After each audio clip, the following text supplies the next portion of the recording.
Hi guys, welcome back to my YouTube channel. It's Mwalimu R Gigi, your favorite teacher in the 254. I want to see at the Ministry of Energy.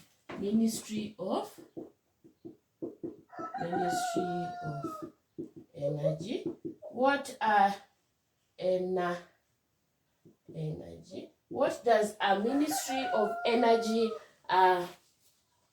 do in the power industry, or in the power supply industry?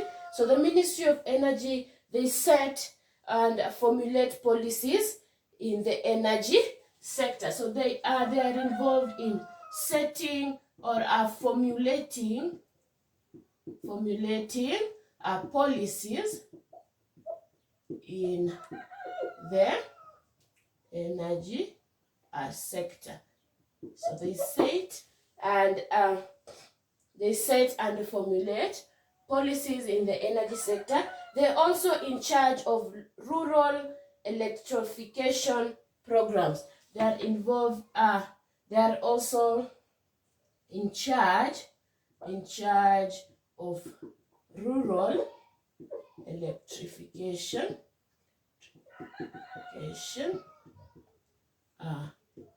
programs. So they go to the rural areas and supply energy.